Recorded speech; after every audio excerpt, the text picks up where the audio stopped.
Mga kapatid, etong China may planong magpatupad ng Air Defense Identification Zone, no? Dito sa South China Sea, kabilang na mga kapatid yung West Philippine Sea. At yan ay inalmahan ni Defense Secretary Gibo Teodoro at sinabing handa ang Pilipinas na salagin, mga kapatid, harangin itong plano ng China na to na kontrolin pati airspace, mga kapatid, ng West Philippine Sea. No? Pati airspace, mga kapatid. Diba? Imagine that.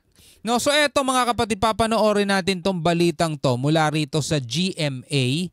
No, bigyan natin to ng reaction video. Sabi rito, pagtatatag ng Air Defense Identification Zone ng China sa Philippine airspace, airspace mga tol, kasi nga nasa loob to ng ating exclusive economic zone. Handang salagin, mga kapatid, ng Pilipinas. So sama-sama natin to panoorin at bigyan natin to ng reaction video, commentary, opinion, criticism at kung ano-ano pa. Samahan ninyo ako, mga kapatid, para maging aware tayo sa mga ganitong hakbang na ginagawa ng China. Huwag na natin patagalin pa, panoorin na natin to. Handa ang Pilipinas na salagin ang anumang iligal na hakbang ng China ayon sa Defense Department. Sa gitna yan ng pangambang ilalagay ng China sa Air Defense Identification Zone ang airspace sa West Philippine Sea. Nakatutok si Chino Gaston. Nitong Pebrero lang nang tinabihan ng isang Chinese military helicopter ang eroplano ng BFAR sa airspace ng Bajo de Masinloc sa loob ng exclusive economic zone ng Pilipinas. Grabe, kita mo kung gaano kadelikado yung ginagawa nila, no?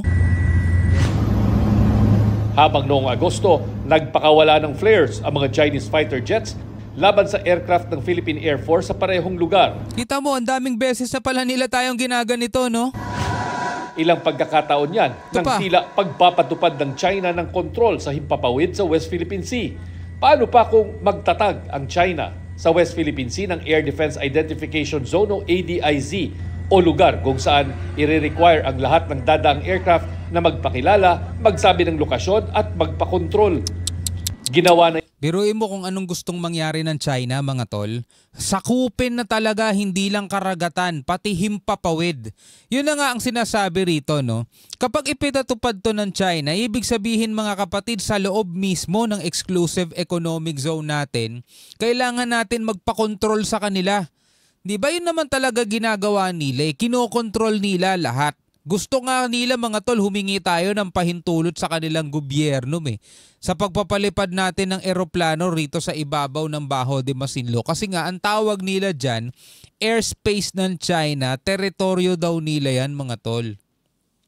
Lahat na lang talaga, no? Na yan ang China sa mga bahagi ng East China Sea na sakop ng Grabe.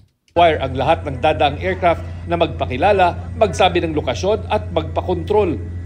Ginawa na yan ng China sa mga bahagi ng East China Sea na sakop ng exclusive economic zones ng Japan at South Korea. Aba. Sabi ni Defense Secretary Gilberto Teodoro Jr. Sakop ng exclusive economic zone ng Japan sa Australia.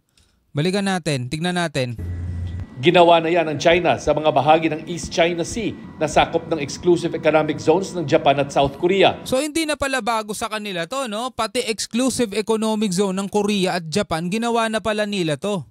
No, dahil may nasasabing East China Sea, akala nila China Sea na talaga 'yon, no? Ipinatutupad nila itong Air Defense Identification Zone sa loob mismo ng exclusive economic zone ng Korea at saka ng Japan. Kita mo nga naman kung gaano talaga katigas tong mga to, no? Sabi ni Defense Secretary Gilberto Teodoro Jr., illegal yan kung sakali. Kaya magpapatupad ng countermeasures ang Pilipinas at ibang mga kaalyadong bansa para kontrahin ito. Kung matuloy naman, may mga pansalag umano ang Pilipinas na hindi muna idinetalye ng National Maritime Council. Bukod pa yan sa kakayahan ng Philippine Air Force na ma-detect lahat ng eroplano sa West Philippine Sea. Pwede ring magpadala ng Air Force jets doon para i-radio challenge at imbestigahan ng mga ito. That our radars are capable of detecting air and maritime movement that extends over our exclusive economic zone. Okay. It's capable also of doing the necessary, the Air Force in general, capable of doing the necessary challenges. Nakakagigil yung pagiging sugapa nila, no? Nakakagigil yung pagiging swapang nila. Ayon sa isang security expert, matagal nang inaasahan ang pagtatag ng China ng ADIZ sa South China Sea, kabilang ang West Philippine Sea. It's a zone that a country would declare. It's primarily a strategic diplomatic move wherein any aircraft entering that zone has to identify itself to that country. Well, okay lang sana Okay lang sana kung nandoon mismo sa bansa nila, airspace ng bansa nila. Halimbawa, eto China. Tapos dumadaan doon mismo sa himpapawid nila. Walang problema. Pero nandirito sa karagatan. 'Di ba? International waters tapos exclusive economic zone pa ng ibang bansa. Kulit eh. you need a lot of facilities, you need a lot of radar and monitoring system so you can monitor your airspace.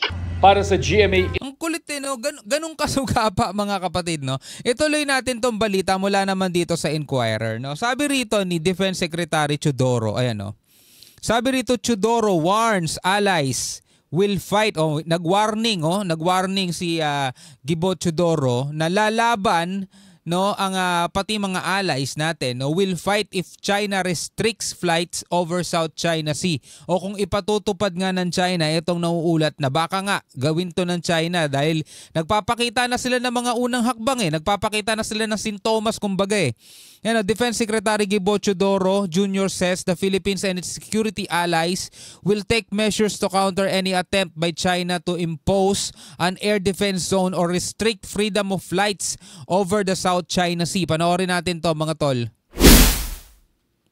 Defense Secretary Gilberto Teodoro Jr. says the Philippines and its security allies will take measures to counter any attempt by China to impose an air defense zone or restrict freedom of flights over the South China Sea. Teodoro's statement comes following confrontations between freedom of navigation nga, problema na sa kanila yun dahil nga lahat ng barkong naglalaya ginaharang nila Ngayon freedom of flights naman ang problema pa. Chinese aircraft and those of the Philippines, Australia, and the United States. In an interview with the Associated Press, Teodoro says that China's increasing aggression on the disputed waters is now considered the greatest threat to the national security of the Philippines. Ngayon, tatanungin ko kayo, bilang mga Pilipino, pabor ba kayo doon sa sinabi dito ni Secretary Gibo Teodoro na etong aggression ng China, etong ginagawa ng China, mga kapatid, eto daw yung the greatest external threat. Sabing ganun, eto nakalagay The greatest external threat actually is Chinese aggression. Pasintabi sa lahat ng mga Chinese na nandirito sa Pilipinas. Hindi naman kayo inaaway ng mga Pilipino. Hindi naman kayo inaaway ng Pilipinas. Alam nyo naman din siguro kung anong nangyayari. Diba? Kahit kayo kung meron kayong property at meron kayong lupa, meron kayong bakuran at meron kayong titulo, siguro hindi naman kayo papayag na merong isang dayuhan, stranger na pupunta sa property nyo at sasabihin kanila yun. Diba? Gayong meron kayong pinanghahawakan na papeles. At dito naman sa usaping West Philippine Sea, hindi naman to inimbento lang ng Pilipinas at inaangkin lang from nothing. Kasi meron tayong pinanghahawakan ng mga dokumento, papeles, kahit yung pinakamatandang mapa ng Pilipinas, mga tol, kabilang na talaga yung Bajo de Masinloc, Panakot Island pa nga dati ang tawag dyan. Kaya nga malakas ang loob ng Pilipinas, di ba, na ilaban ito dito sa Permanent Court of Arbitration kasi alam natin na nasa tama tayo. And ganun nga ang nangyari. Pumabor sa Pilipinas yung hatol ng arbitral, mga kapatid, ruling. Kaya meron tayong 2016 arbitral ruling. Etong China, nagsimula lang tong 9 dash line nila noong 1947 lang. Kaya nga pinawalang visa, pinawalang visa itong claim ng China dito sa 9 dash line. Yun nga lang, mga tol, dahil nga higanting bansa sila, makapangyarihan, malaki ang koneksyon, mga tol, nagagawa nilang magmatigas at pati ang international law, UNCLOS, mga tol, binabaliwala nila. Ngayon, tapos na tayo sa problema sa dagat, mga kapatid. Alam na natin na talagang ganyan ang problema sa China. Ngayon, pati airspace, inaangkin na rin nila. Gusto nilang kontrolin pati yung mga eroplano. Teodoro believes China's actions should also be regarded as a global threat because it can choke a key trade route crucial for global supply chains. There was no immediate reaction from Chinese officials. Confrontations over the strategic waterway, which Beijing claims almost in its entirety, have spiked between Chinese and Philippine Coast Guard and Navy forces in the last 2 years. According to Teodoro, defense officials have discussed the possibility of China imposing a so-called air defense identification zone or any exclusion zone to restrict foreign aircraft movement in what Beijing regards as its airspace over the South China Sea. Airspace. Teodoro says the country will take a combination of measures singularly and with like-minded nations to counteract any such action by China.